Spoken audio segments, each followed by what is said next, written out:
August 2nd. I'm Rim. I'm Scott. And this is Geeknights. Tonight, a Monday episode. For the first time in a while, automated killing machines. For the first time in a while. Let's do this. Do the bender. Do the bender. Or Scott, draw penises on your boogie board. What? What do you... You ready to do a show? Or you finished there? That's quite a cock. What are you talking about? You see, it's too bad that this is just a radio show. Scott drew a magnificent penis on his boogie board. This is like the fourth one he's drawn while we were doing pre-production. In fact, he drew so many hairs on it that it started to obscure the very nature of the base of the phallus. What is wrong with you? Scott, I can just take a picture with my phone anytime, so you might want to cut that out. A picture of what? That penis. Why do you want to take a picture of my penis? Okay, moving on. It's been a while since we've done a Monday show, so I guess... And you started off with penises. That's just wonderful. We. I believe it is you and you alone who brought the penis into this conversation. What penis? I didn't even say anything. Of course, you drew it. What did I draw? Scott, you're obsessed with this like off-band sub-channel communication. Uh-huh. Okay. We'll see when you draw another penis. I got my eye on you. So anyway, we haven't done a Monday show in like... For fuck ever. Yeah, I mean, it's actually Tuesday, isn't it? We were going to pretend that we put this show up yesterday and see who noticed. I like how I want to pretend and keep something secret we don't, but when you want to pretend, we also don't. Yeah. Well, our review of Otakon will be up because we were there and it was awesome. No, we weren't. We weren't there. No. Sounded pretty good, though. Yeah. There were no new complaints. That has nothing to do with Monday. No, but it's weird. Usually at this time of year, right? Otakon, Geeknights gets totally screwed up because like we go to Otakon, then we go to the Week of Awesome, our writers retreat, and then PAX, and all these conventions. So we'll have like a week or two where Geeknights is just like gone. And then we come back. This year, fucking nothing happened. We just didn't do a Monday show forever. We're going to PAX though. In a month. In a month. And that will definitely interrupt the Geeknights action. Also, I'm going to the writers retreat next week, so I'm going to be gone. I don't know what'll happen. There may or may not be Geeknights. Who knows? Yeah, we haven't done a Monday show in fuck ever, just because it was always like coincidences that we had things to, it was either, Monday night wasn't on the schedule, or we had an actual thing to go to. So it was like, we're either going to a thing when we're supposed to do a show, or it's not time to do a show, and no Monday shows got made for over a month and a half. And in every instance, it was a situation where normally would say, well, we'll just do a Monday show next week and even it out. And then next week there was something else on Monday. Yeah, including yesterday there was something on Monday, but it had been so long since a Monday show, we just had to do one anyway, and we'll just backdate it so that it goes up. I think what hurts too is that I do have a lot to say about tech. Like there's a lot of tech news, there's stuff going on, but it's been not just gaming season, it has been PC gaming season for me for a while now. It has been it's been everything season. Whoa, wait. Geeknights 2006 called PC gaming's dead. I know, right? Now it's back? Not really. Steam saved the day. Thing is, the Steam that I loved that everyone else hated. As big as my PC gaming is right now, it's still a drop in the bucket compared to console gaming everywhere else. Yeah, pretty much. It's a PC gaming renaissance for us and Koreans. Yep. Scott Johnson just popped up playing StarCraft 2. I haven't played StarCraft 2 yet because I'm playing StarCraft 1. You shouldn't. You should make that configuration change first or it'll make your video card overheat. What? There's a problem. It's ruining people's video cards. Is this true? Yes. What? So here's the deal. It does not have a frame cap. So a lot of people with ATI cards or with laptops or anything like that, when you're in the menus, if you sit in the menu too long, it runs at a near infinite frame rate. So the video card says, I got to pump out as many frames as I can and maxes What itself. if I just enable vertical sync? I don't know if that fixes it. There's some particular INI file you have to update. Why don't they just put it a patch? They haven't yet. Okay. I imagine they will. I changed this configuration setting like Slashdot told me to, and my computer stopped overheating playing StarCraft. So I'd recommend all of you do that. All right. I guess that's technology related. Yeah. Yeah. So anyway, But the worst thing is I'm at work, right? And my coworker's like, yeah, StarCraft 2 keeps making my PC crash, but nothing else does. And I was like, well, clearly you have an ATI card. He's like, that's not the problem, but I do have an ATI card. And I was like, it's totally your drivers. He's like, no, you're full of shit. And then yesterday I was like, yeah, you know what? ATI sucks, but well, I had to qualify that again. ATI sucks at certain price points. The thing is that right now ATI is actually beating NVIDIA at the price performance ratio. Oh yeah, especially at the high end, ATR cards kick the ass. The problem is that the drivers suck. They don't suck nearly as much as they used to the point suck. that it's pretty much a non-issue unless you use Linux. And even then, it's not that bad. I still wouldn't get one. I wouldn't get one either, but you know what? I'm in a position where price doesn't matter anymore. If I didn't have the money I have, I would still consider AMD every time I build a computer. I buy Intel just because I can pay money to not worry. I just want to point out, right, of all we've been building computers for like over a decade, right? And so in the late 90s, I made a Pentium 3. And after that, for the next decade... Well, that had what? That Intel BX board? Yeah. The one that still works, probably. Yeah, every 8-bit computer I only replaced it because it was old and slow, not because it stopped working. I've got like 3 8-bit It ran a really computers kicking Icy World server that I built along the way that have come and died in the span of that BX board continuing. Yeah. And meanwhile, right, for a decade, I kept buying AMD computers, and they all failed. And then I just bought an Intel computer, and it's 100% perfect in every way, and yeah. I think the difference is I don't put as much effort into building computers as I used to because it's weird. It's like it doesn't matter as much. When I was building my first computer and I spent like $4,000 and I got that SCSI card and that holy shit, Rim has a CD burner. I had a CD burner. It was a $150 Plex store. Yeah. 8X. Remember when it mattered? Like you'd be like, oh, I'm buying the Plex store. It costs 10 times as much, but it doesn't coaster. Now I buy the cheapest piece of shit burner that's on Newegg. Well, that's because you're hardly burning, right? And even if I burn, it doesn't matter. In those days, you were burning it the fuck up, but nowadays, when's the last time you burned anything? I was going to make a joke about dinner, but... Yeah, that's pretty much it. Or the more meta joke, AMD. The further repeat meta joke, I burned out my video card playing StarCraft. Yeah. I burned your face off with my flamethrower. I burned your mom. With what? Your mom. You got to use some lube so you don't get burns. If your mom wasn't so dry, it wouldn't be an issue. Okay, so... If your mom used Intel, it wouldn't be an issue. You can't get her wet. Okay, so... and so small. But like I used to agonize over like, do I get this cast latency, that cast latency? I'd look at benchmarks. Now I can look and say, you know what? $100 more, I'll guarantee I don't have a problem with X. And I'm just like, all right, $100 or 4 hours of research. Yeah. Yeah. So I'll say this.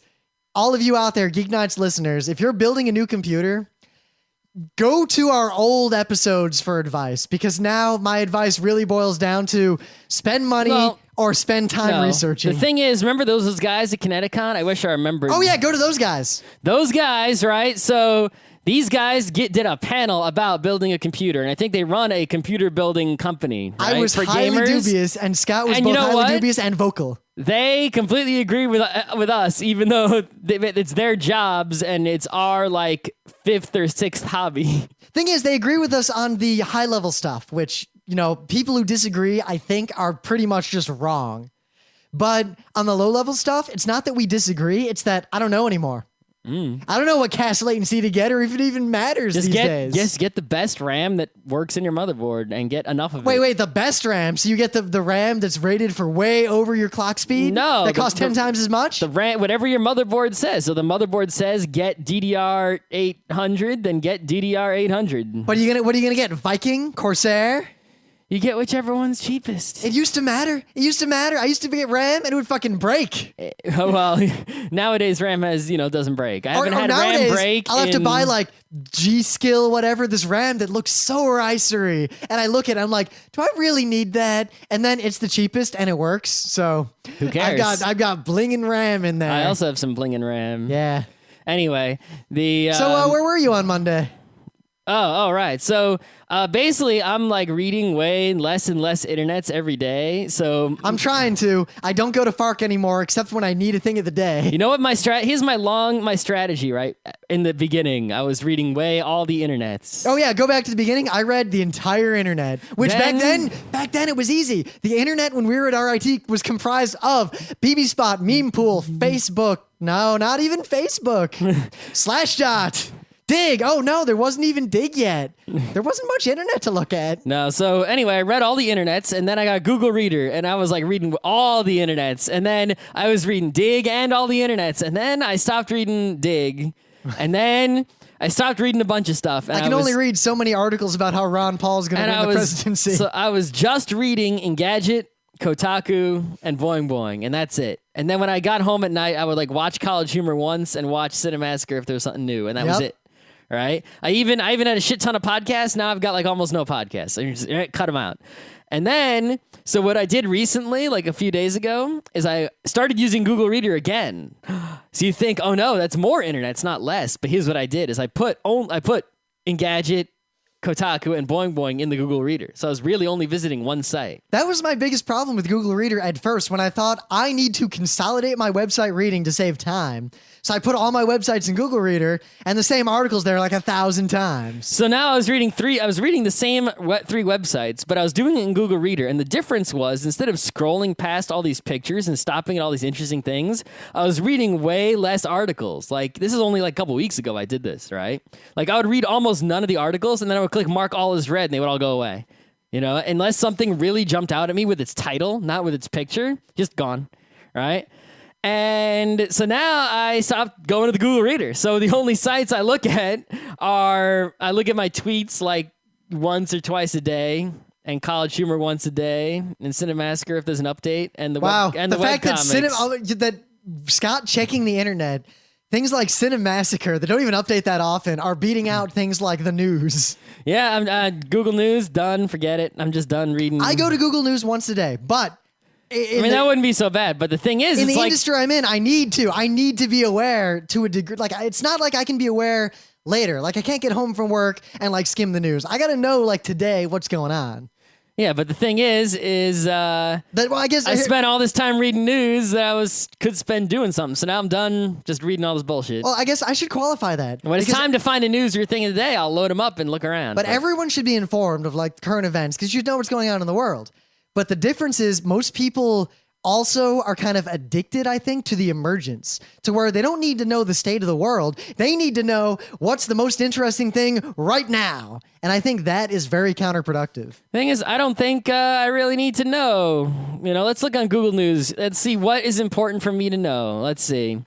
There was a killing in Connecticut. Not important for me to know. I think knowing about the status of the Gulf oil spill is good to know. At least. Why do I need to know the status of it? I mean, I know that there's a Gulf oil spill. That's enough. I need to know for the industry I'm in. That'll really affect my day-to-day life. All right. There's a new BlackBerry. Don't need to know that. Brett Favre. I was interested in the new BlackBerry because there's all this. You see, this is interesting. This is your skewed view. There's a new BlackBerry.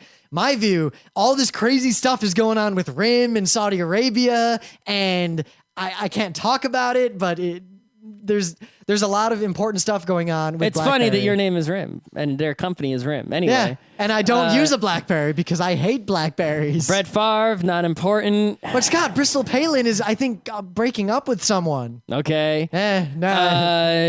Boston Celtics might sign. Who cares? Jailbreak. I'm never going to jailbreak ever. See, here's your other problem, Scott. You're looking at just Google News. I subscribe to very specific Google News feeds. Finance, because I need to know that. I don't need to know that. Yeah, but I do. World politics, because I want to be aware of that. Okay. That's it. And domestic. Oh, well, I guess world foreign relations and like domestic politics and finance, and that's it. And science, but I have a feed that blocks out BS science. Well, sun eruption spits plasma at Earth. So there's one story that might be important. That's the story. That story will have no impact on you. You don't think it's going to cause a disruption? Not to you. Maybe to me, but not to you. Why not? What do you care? How is that going to impact your life? If there's a big solar flare, it could totally fuck up, like, the internets. Probably not. No, you don't think so? No. All right, then that's not important. All right. Here's I read Google News, but once a day. I think I'm not trying to get into knowing or not knowing. It's a matter of, I think a lot of the people who spend a lot of their time reading the internet they read the news not to be informed about the world. They read the news to get the serotonin fix. They get the same thing from going to Google News that I get from going to FARC. So there's nothing on Google News I needed to know. Let's look at, even in the hacker news, I was reading the hacker news a while. That's actually a fourth site that I added. Honestly, the biggest site that I gave up was BB Spot. Not BB Spot, Boing Boing. BB Spot is it used to serve the purpose that Boing Boing served. Boing Boing is nothing more to me than a serotonin fix. You want to see something interesting? Here you go. Yeah. Always something interesting, but never anything useful, because if anything useful is there, it's also on Slashdot and it's also in all my other aggregators. The problem with the hacker news, right, is that it has really good stuff, but the thing is, most of it's actually run by this Y Combinator startup thing. So it's rough, because if you go to any tech news site, it's all the tech news is getting intermingled with all this startup business news. And it's get the fuck out. Just tell me, about programming or cool open source thing that's out. Don't give me all this, here's how to get rich bullshit. Get the fuck out of here. That's and a separate... thus, the utility to this day of Slashdot. Now, hear me out. Okay. I read Slashdot is one of the few. It's so slow. Exactly. It is one of the few websites I actually read. Uh-huh. I mean, I skim FARC, especially if I need a thing of the day, and FARC updates faster than the real news, if there's something emergent. I read the real news looking for articles that will affect me, and I have filters for that. But I read Slashdot because it does not have the emergent news. I do not get the serotonin fix. Slashdot does not update fast enough to have the serotonin fix. It gets news days, sometimes weeks late. But if you read Slashdot regularly, once a day, you go to Slashdot and just read everything, or at least look at all the titles, you will get, within the span of a couple weeks, everything noteworthy in the tech world. A nice summary of it. Mm-hmm. So as a result, I don't get my serotonin fix. I break my addiction to the internet, but I'm still informed of everything going on in the tech world. I may be about a week late to everything, but if something's emergent enough to where me finding out about it now as opposed to a week later matters, I have other streams that get it to me faster. The thing is, I could just read Engadget once a week and I'll be good. It's if I need to know what's going on. Engadget has too much bullshit in it. And half the stuff on Engadget I don't care about. No. But here's the thing with Engadget, right, is that you don't have to actually scroll down. Just look at the top stories, the little grid of pictures at the top, and those are all the big stories. Also, Engadget has these daily posts that say, if you look, the last post of every day right before midnight, Engadget makes a post that shows the popularity of all the stories of the day. So all you have to do is read. There's maybe 2 stories in the red per day on average. So really, if you don't read Engadget for a week, go look at all those posts and click on all the red dots, and you'll get the 14 biggest freaking stories in all of tech, and gadgets and electronics. I think we should cut this conversation off because that was almost a show. Yeah. Okay. We should probably do a show on reading the internet because maybe that should have been the show. We did a show on reading the internet a long time ago, and you know what? I bet if we listen to it, we will not agree with ourselves. That's probably true for most of the old shows. Yeah, so I feel like we should revisit old shows, do the topic again, and then post the old show in the feed again, and then we will listen to it and then react to our old bullshit. Should we, all right, should I talk about where I was yesterday or not? Or, you want to? I don't know. How much time did we use? This has been 24 minutes. All right, let's forget it then. We'll move on. Very briefly, I do have a news. It's worth talking about, but briefly. Briefly. Brieferino. I don't know why I got caught on some that briefs? Word. No, God no. I can't, to this day, anyone in tighty whities, briefs, I cannot imagine you as being anything but an 8-year-old boy. Seriously, tighty whities? There's reasons. That is what you're wearing? There's reasons. Yeah, you know what? Men wear boxers. Unless they're running. Then men wear boxer briefs. Boxer briefs are no different than briefs. They just have leg parts. Yes, and you only wear them running. No other situation warrants them. Uh-huh. Anyway, so you can't charge your Apple stuff with commodity stuff for no good reason, and here's proof. Why not? Because it'll say if you plug just a random USB charger into an Apple device, a lot of times it'll say something like not supported charging device. Oh no, the reason that'll happen, like for example, I had some like old iPod accessories, right? That would, and there's all these pins in the dock connector. Yep. And a lot of these old accessories would try to charge the iPod on the FireWire pins, right? But Apple has removed FireWire support from the iPods and iPhones, and now it's just USB support. So the thing is those pins are still on the dock connector. So if the a newer iPhone or iPod detects charging on the FireWire connector, it'll put up an error message like, hey, just so you know, we can use this accessory, but we can't charge from it because it's charging the old way and not the new way. But if you charge on the USB pins, it charges. No, this is much more insidious. So say someone, you can USB cable to an iPhone, right? Okay, you need the dock connector though. Yeah, so you know what? The dock connector aside, it's just USB. Plug it into a computer, it charges, right? If you hook up the correct pins to the correct, yeah. No, but you have the Apple thing, the USB cable. Okay. Plug it into your computer, just charges, right? Yep. So if I make a device that isn't a computer and I want it to, like the MintyBoost, and I want to just charge my iPhone from it, and I have an adapter cable and everything that uses the right pins because it's just USB, it acts just like a USB device. Yep. You'll usually get a screen that says charging is not supported with this accessory.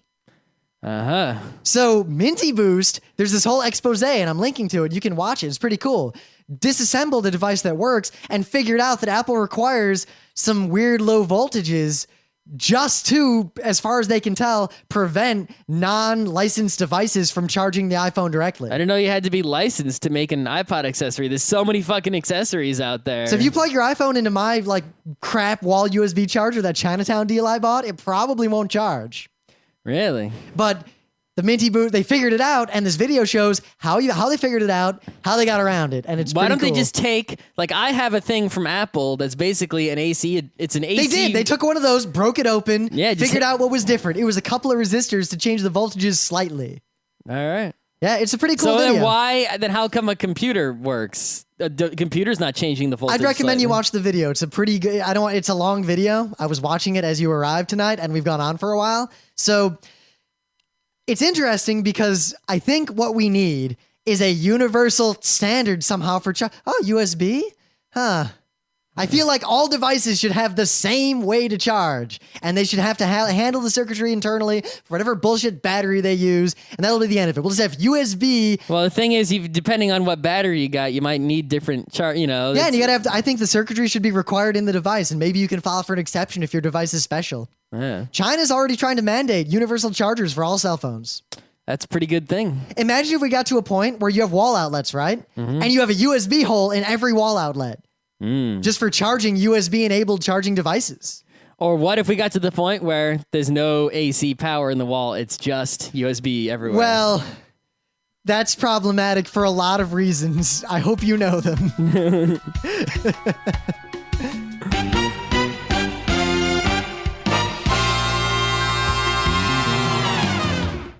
So things of the day. This is pretty badass. It's some Russian guy, and he took photographs from World War II, black and white, real photographs of places, found the places, the buildings, the steps, in fact. What about ones that got blown up?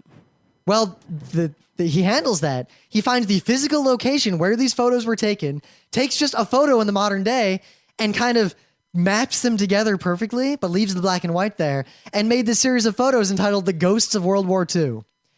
It is pretty amazing to see these juxtapositions. This is a really cool photo gallery. Kind of like, remember that site that would take a picture of a street corner in New York City from 1902 and then show you a shot from the same angle at the same corner today? It's the same thing, but kind of done even more elegantly. The first one's the best. It's just this building and these Soviet officers kind of walking down the steps, and around them are just all the tourists at this building in Germany in modern day. It is it is so cool. There's nothing else I can say about it. I mean, I guess I could describe all the pictures. You should totally check this out. Alrighty. So here I have an animated GIF, whatever, you know. GIF. Well, If you think otherwise, you are off. I say GIF, but actually, actually, you know the what? correct term is GIF. Yes, and you know what? Which is bullshit because GIF is peanut butter. You know what? The correct term is GNU Linux. Yeah, fuck No, it's not. Well then, if you say GIF, you're obligated to say GNU Linux. No, you're not. If Anyway. you say GIF, you can say Linux. So anyway, what if I'm just referring to the Linux kernel and not to the whole Then system? you have to say the Linux kernel as differentiated from the GNU toolset. Uh-huh. Anyway. I'm curious, poll, respond in the forums. How many of you actually know what we're talking about? I'm really curious. Let us know if you do in fact know what we're talking about or if you don't. So anyway, you know the theorem of Pythagoras. Pythagoras' theorem? About Pythagorean theorem? You know, about the proportion of the sides of a right triangle, how, the hypotenuse will be equal to the square root of the hypotenuse is equal to the sum of the non-hypotenuses, both each squared. A squared plus B squared equals C squared or something to that effect? That effect, right. I learned it in the schools, I think in 9th grade in the geometry class. Yep, my 9th grade teacher didn't teach it to us. We already knew it. Like, everyone in the class knew it. But he pointedly would not let us use it until we could prove it. Anyway, I learned it in 9th grade, and I learned it pretty quick. It was pretty easy to do. I understood it. That was that. I cited a history textbook as proof, and I failed a test. Not everyone in the class really understood it so quickly. We had to keep working on it for quite a while. But at least think about the difference between math classes and science classes. No one in the math class was like, I'm not convinced. They always accept it as true. They might not understand how you got there, but no one's like, yeah, the theory of Pythagoras, I'm not buying it. Anyway, it's just a theory. It's not a fact. I'm going to keep measuring them. I think you're wrong. But anyway, it's not everyone in the class understood it right away. And I saw this animated GIF. And this image, this little animation pretty much just shows you the Pythagorean theorem and how any moron can understand why it is true and how it works and all that. And why didn't they could have just showed this to my freaking class? And it would have been 10 times better than what the old lady teacher was doing. I'm a big fan of teaching the same thing if it's a complex topic, or in public school, even if it's a normal topic. Teachers should teach the exact same concept 3 times with like 3 completely different means. Because think about what that'll do for a smart kid. It'll show them kind of different applications or different ways to approach. For dumb kids, one of the ways is probably going to work. It's win-win. Yeah, but this image, it's like if you don't understand the Pythagorean theorem, or even if you do understand it, but you just want to be like, just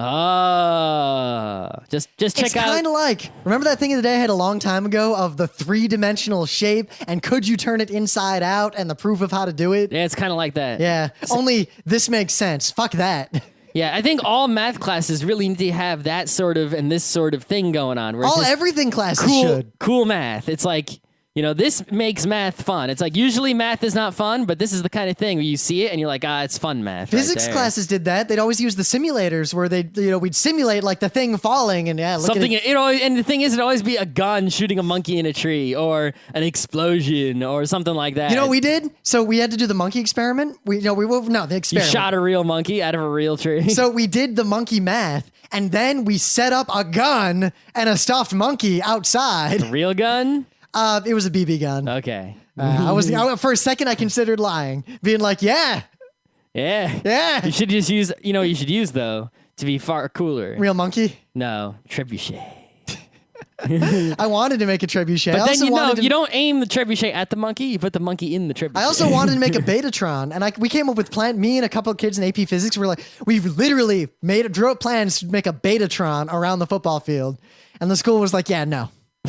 Just do it at night. We needed like $5,000 for parts. Sell your computer. No, I built that computer. Anyway. But yeah. So, the meta. Did we say thing of the day? Yeah. Okay. Moments. Oh, I forgot. Yes, we said the thing. Wow, unprofessional are we? What's the book club? The book club book is The Red Apples of the Sun by Ray Bradbury. Uh-huh.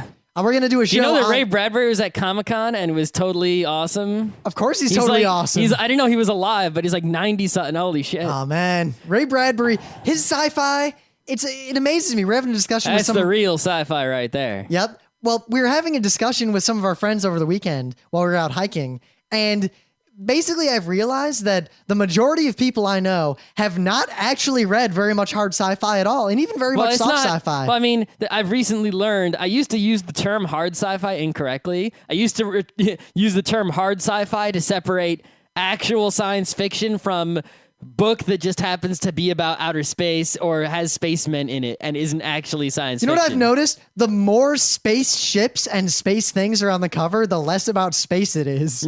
Unless it's about physics. Yeah, it's like, okay, Star Wars, not science fiction, really. It's sort of an adventure story that just happens to be in space with spaceships.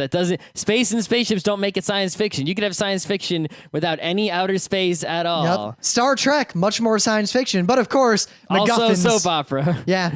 And then you've got something like Brave New World. Totally science fiction all the way through. No outer space. None. Zero. Anyway, I used to use hard science fiction when I meant real science fiction. Hard science fiction means actual science and not made up. But I'm not talking about people reading crap instead of good stuff. I just realized that most people, if they've read Asimov, have maybe read one work. If they've read, he's got so fucking many. He's like fucking Tezuka. Most people I've run into too have never read any Ray Bradbury. I've met very few people in my life who have read any Bradbury. Gotta read. Oh god. Yeah.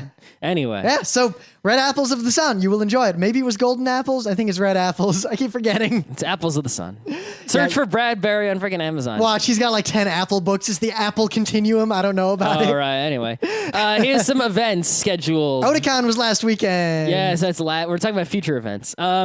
This Saturday, August 7th. There's something this Saturday? Yeah, there's a Mozilla Drum Beat. All right. In New York City. It's a free, open sourcey kind of event. John Britton's going to be there. He's running. He's organizing it. Yeah, he's the open everything It's from guy. noon to 5 somewhere in New York City. Find the website. I may go, but at the same time, I may be in Wildwood.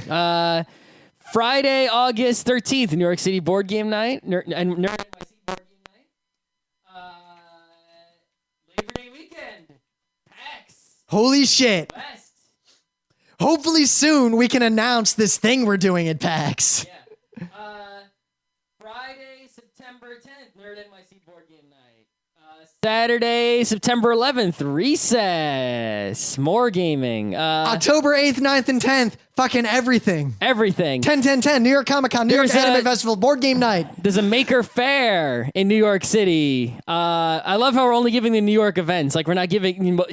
Because nothing else matters. I guess it's events we're going to be at, or might be at. September 25th and 26th, Maker Faire in New York City. There's an open source hardware summit I'm probably not going to go to, maybe because during the week on September 23rd, I think that's... Oh, and random meta, if anyone this Thursday, the 5th of August, is going to be at the Scott Pilgrim pre awesome screening, I'll be there with Emily, so let me know and we'll totally hang out. Mm-hmm. I didn't win tickets. Yeah, I won tickets. Scott was like, I messaged Rim. I'm like, hey, Rim, there's a chance to win tickets. I messaged him back 2 minutes later. I'm like, yeah, I won some. I didn't win any. It's all right. Anyway. So, Killbots. Yeah. Automated killing machine. I mean, this isn't I even... put one in your bed and watch out.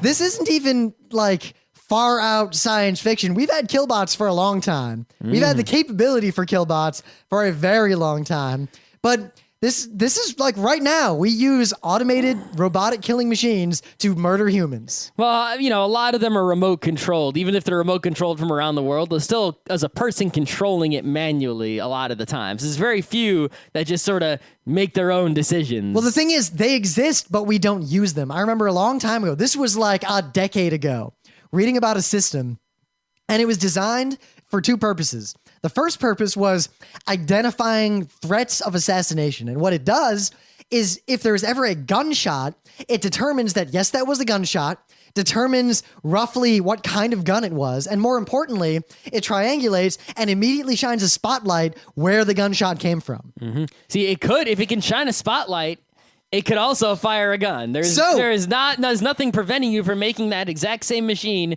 and making it shoot in that direction with a gun. So it was made that way as well, as an area denial system. Imagine this. You're in a war zone in Africa. There's a bloody civil war, Rwanda situation. All right.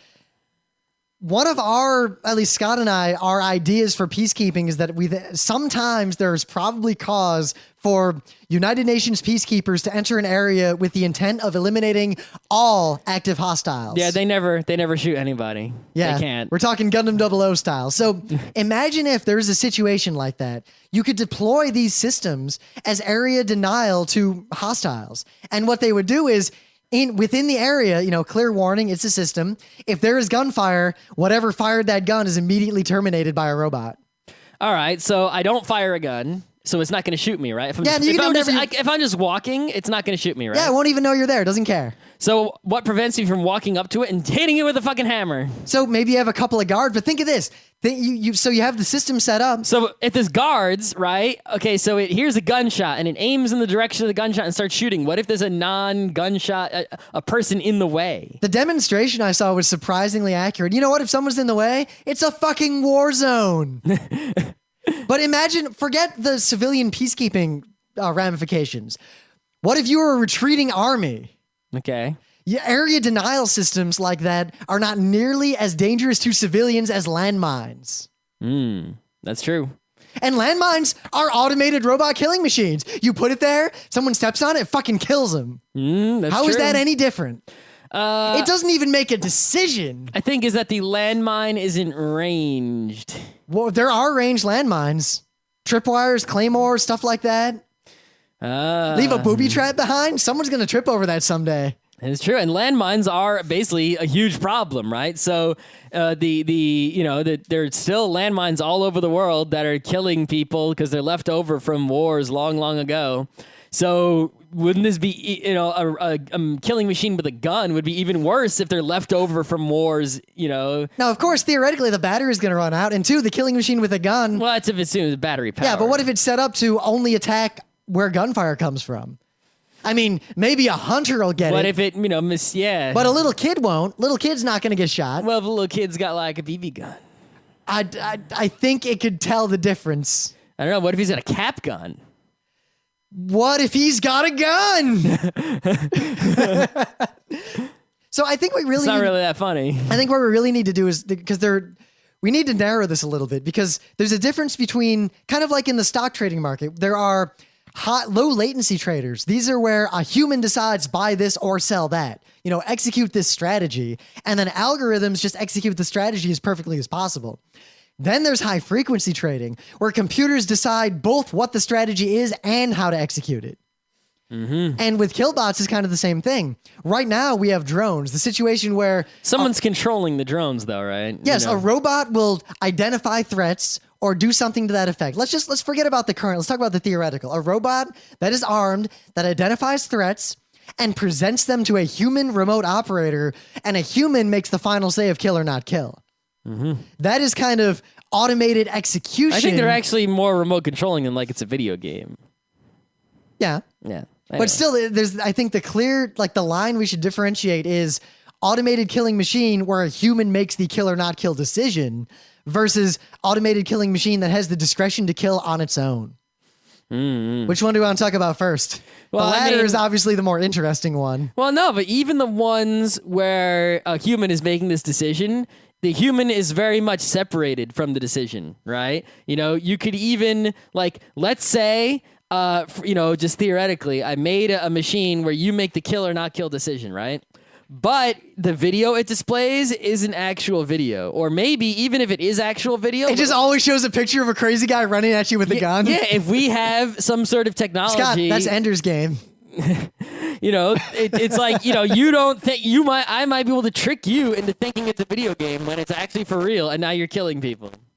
I would argue that that's almost an entirely separate debate. The question of whether or not the system that is killing is actually verifiable to the people using it. If there's some layer of deception, that's independent of the technology almost. That's more of a government corruption issue. Well, it's possible, but I mean, at the same time, you can order soldiers, go wipe out that village. We know they're terrorists. Yeah, but at least if they know, if a soldier knows what he's doing, right? I mean, theoretically, you're supposed to not follow the evil order, right? Like if someone only the illegal order, not the evil order. If someone orders you to violate the Geneva Convention, right? You as a soldier, you can not do it. You might just get shot, but you're supposed to on paper not do it. And but what if you are violating the Geneva Convention and you don't even know it? You're going to do it, even though you would have, if you had known, not done it. So thus, there can be war crimes by people who didn't even know they were committing war crimes and would not have committed war crimes had they known they were doing it. But to back up a little bit, there's a lot of evidence that being remote, because that was your first argument, that being remote can also, it colors things in so many ways. Being remote leads to much more calculated decisions that aren't based on adrenaline. A human soldier in a situation where there's someone who may be a civilian or may be a hostile is going to protect their own life above all other concerns. So if the situation is ambiguous or dangerous, they are much more likely to kill, even if killing wasn't necessary. Piloting a drone, one, you've got an officer over your shoulder. Someone's watching what you're doing. Every movement is being recorded, and you're safe. The worst case scenario of you not firing for you is my drone blows up and I take a coffee break. I've actually heard that the guys who are working the drones actually have a lot of psychological difficulties. I haven't seen any study that says those are more so than the soldiers in the field. That's true. Yeah. It's just it's not like you're eliminating that problem though. Oh, not at all. But at least it's just as rough. But at least you're eliminating the personal, the self-preservation problem of I don't want to die. Because I can very rarely blame a soldier who thinks he might be in danger hurting someone, even if that hurting was unnecessary. You can still have the same situation where maybe you're saving someone else's life. You think, I need to, because that person will die. Yeah, but those situations happen with soldiers in person too. But there's a lot of evidence that removing soldiers from themselves being in personal danger limits the amount of influence of self-preservation instinct and reduces the number of kind of violations or incidents that went poorly. Mm-hmm. But if it's a computer and there's no soldier involved at all, so that's an entirely separate situation. Then you got a problem. It's like in Populous when I send the knight into the other guy's side. It's automated and it just fucking kills people until it falls in the swamp. Yeah, I mean, the computer, even if you could program it somehow perfectly, right? It wouldn't have any of those problems of doing anything in the heat of the moment or anything like that. You could even program it to follow the Geneva Convention, in some sci-fi world, right? So it would never it would never make a war crime either. Well, it would never make a war crime in the same sense that the 3 laws prevented robots from ever hurting humans. Yeah, exactly, right? What happens if it breaks or fucks up or who knows what? What if a tank fucks up? What if a soldier goes crazy? Well, it's a lot harder it's not a lot harder for a soldier to go crazy. No, but it's hard for a tank to fuck up, right? I mean, a tank doesn't just fire, it can't fire its gun accidentally, really. So it has to be loaded, mechanically. So what if we get to a point where our programming's not perfect and the robots kill in mistake, but they kill in mistake objectively less often than humans? Then what? Then aren't we morally obligated to use the robots instead? Yeah, but I think people are obviously more disturbed by any, mistake. It's like you make one mistake with some new tech. It's like one plane crash, right? How often are plane crashes? So rare. So rare. How often are car crashes? So common. Every day. Tons of them all over the place. But when you hear about car crash, it's like, oh, yeah, car crash. Plane crash. Oh my God. Now, granted, the damage of a plane crash is much larger, but people go crazy even over like these Cessna, accidents, which actually probably have less damage than, a car crash on the highway. But people are so scared and incredibly frightened, and it's huge news when there's a plane crash, even a small one, and a car crash is like back page. Right? So a robot even making one mistake would be, fuck, get the robots out of here. Oh my God, killing robots. But a person fucking up. But that's one of the things that always bothers me. It's in your history books. It's not even in the newspaper. We can't always do the obvious, objectively correct or objectively better thing because people have preconceived notions, prejudices, and irrational fears. Yes. I don't know what to do about that. I mean, like, look at how we execute We people. should program Why- the robot to kill anyone with irrational that fears. we as an enlightened society to this day think that lethal injection is somehow more humane than, I don't know, carbon monoxide poisoning or the boulder method. What's the boulder method? Drop a boulder on someone. Oh, right. Yeah. Or even firing squad. Yeah. As long as they have aim. Yeah. If they suck at aiming, I mean, they might just shoot you in the junk, and then what? And John, the serial killer, died of 8 gunshot wounds to the heart and 1 to the testicle. That's some good aim, though. Considering, how small. So even, the far out discussion is, what about when we just send robots off to do everything for us? But even now Robots with the human versus one, robots. We're just building robots to fight other robots, right? should we, well, no, we could have that anyway. Should we be concerned? I mean, we're from the perspective of, we're the superpower. We're in America. We have the best military technology there is. Far and away. We're the ones using this technology against people who can't have it.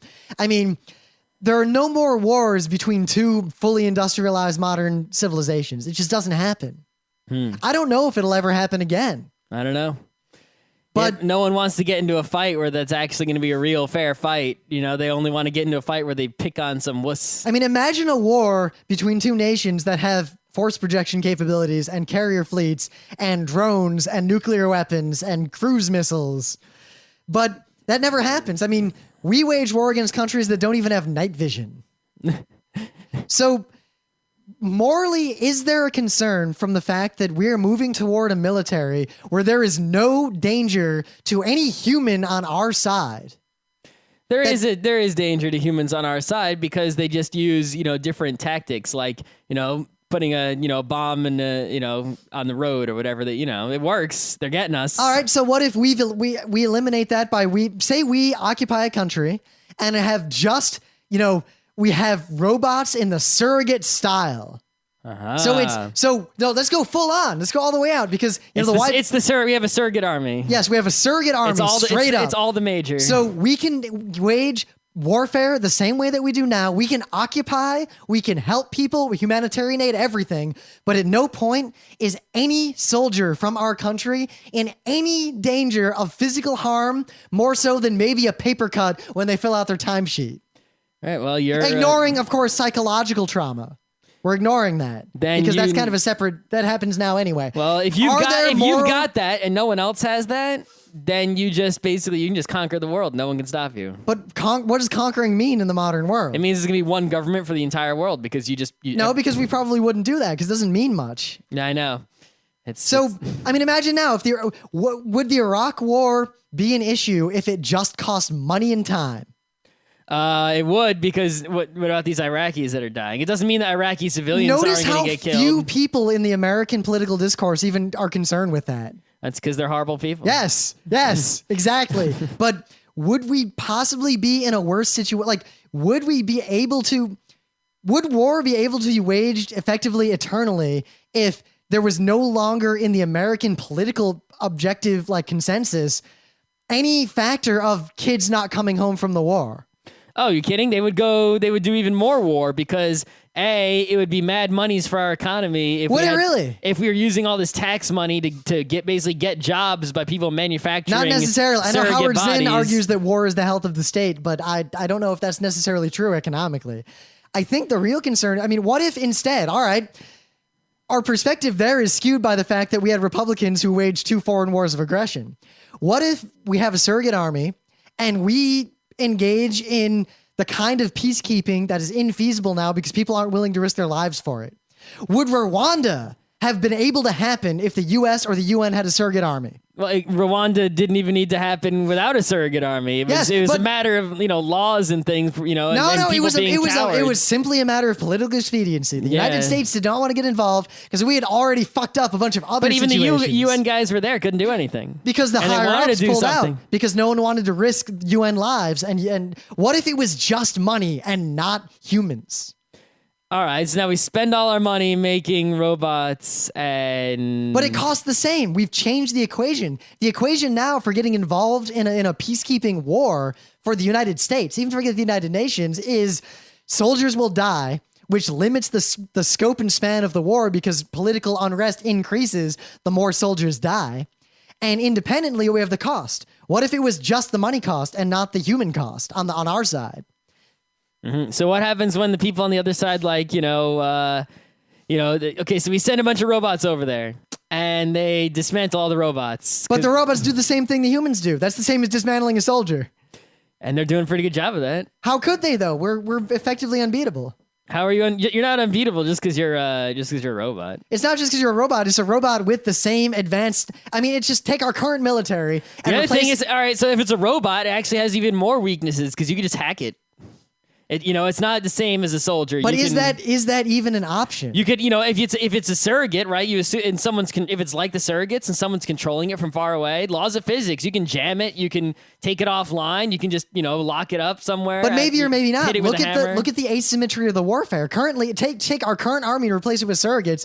We're fighting against combatants who do not have access to any of the countermeasures for our technology. I mean, our stealth technology, especially the older stuff, works primarily because it's trivially defeated by our military and modern militaries, but their militaries can't see those planes. So it's not really that. It's just one. It's basically it's the same as we have now plus one. That's one way to look at it. It's not really a big difference. It's like, okay, we have so much technology they can't compete with us. So what if we had even more technology? They would have an even harder time competing with us. That's really what it comes down to. Our use of drones basically reduces the cost and the risk of warfare, but otherwise it's just one factor in a long litany of the fact that we have total world military supremacy.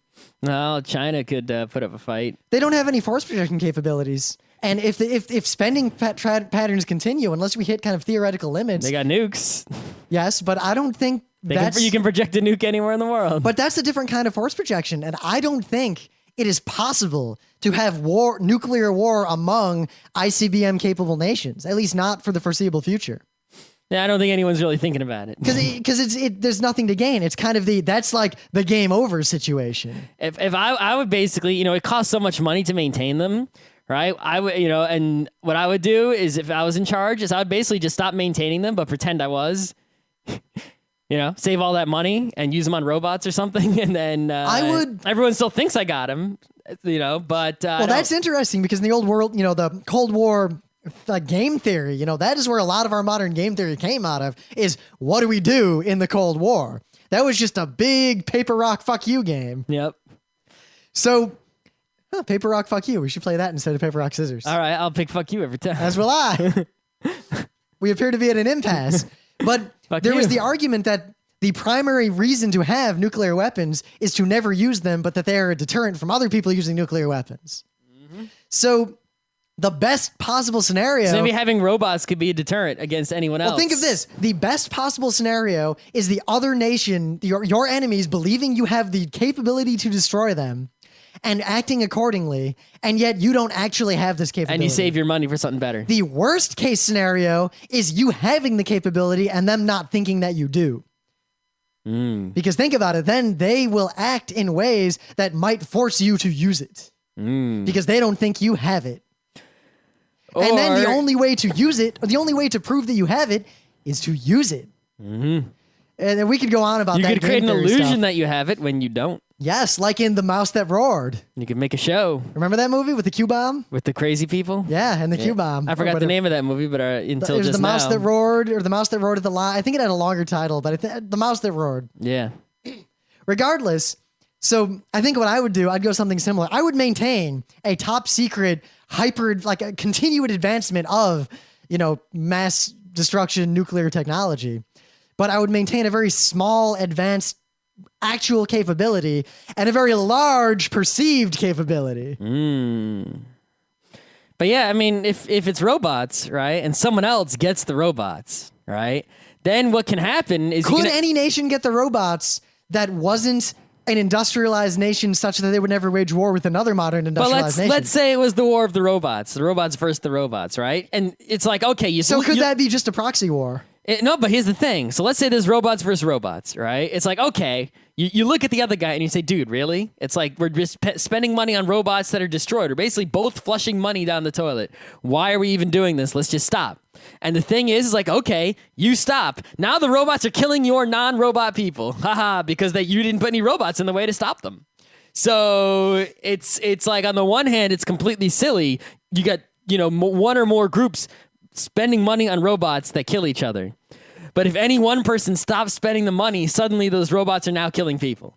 And it's just like, Well, I don't think it'll ever get to the Shaka Zulu situation. We're forced to do this stupid thing of flushing money down the toilet because the other guy is also doing it. We can't convince them both to stop because if only one, it's this prisoner's dilemma. If I stop and he continues, he's killing me, I'm done.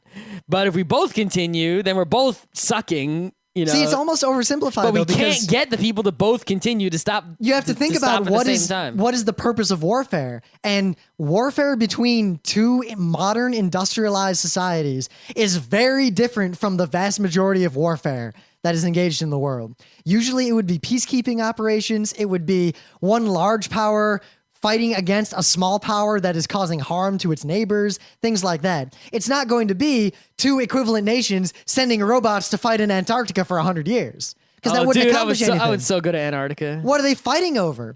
Now, over Antarctica, dude. Where the one thing that might the old ones force a war between two modern industrialized societies could be the resource war situation. Mm-hmm. But even then, they're fighting over something. There is a victory condition other than I defeated your robot army. It's never I defeated your robot army. It's always I defeated your robot army in order to get the Vuvuzela. I gotta get me some Vuvuzela. Really? That's really what you want? No. I don't think anyone wants that. You do. Vuvuzela. Oh man, Vuvuzela, robot of war. They just go out and they have built-in Vuvuzela. I mean, that is more deadly than any weapon that has ever existed. And just roams around your country vuvuzeling and you can't stop it. It's unstoppable. We should make that. You know how much press that would get if we just made a Vuvuzela bot? It'd be on Slashshot and BB Spot and Boing Boing. We need like an air compressor and a reed. And it's not reed driven. We need a fake pair of lips. No, we need use reeds to make fake lips. You know what I would do? I would just put a speaker in the end of the Vuvuzela that plays a Vuvuzela sound. Would that work? Yeah. No. Slightly modified so where when it comes out, it sounds like the Vuvuzela. All right, so you blow the Vuvuzela and we put a microphone on the other end, and then we take the speaker and you stop. And I think the real presentation of it is making the rest of the robot that roams the street, identifying faces, approaching people, and then Vuvuzelaing them in the face. We could just use any old wheeled robot to do that. Yeah, but no one's done it. Nope. Luckily, we have not weaponized this yet. Let's do it. I don't know. We've talked for a while. I think we touched on a lot without actually answering anything. What are we going to answer? We got a Monday show out, which we haven't done in a while. Please send your Monday show ideas. I thought you were going to say, please send your money. Also send your money if you want. I mean, I don't really need any more, but if you sent in enough money, it would be totally awesome, but I don't think that amount of money is going to come in anytime soon. All right, so we'll see you guys. We may or may not do shows next week. Everything's kind of up in the air. We're doing a Wednesday show this week? I don't know. Things are going to be really bouncing around. After PAX, things will be normal for about a month. And then after the New York Comic Con, after the weekend of 10/10/10, everything will be normal until MagFest. MagFest. All right. Hot!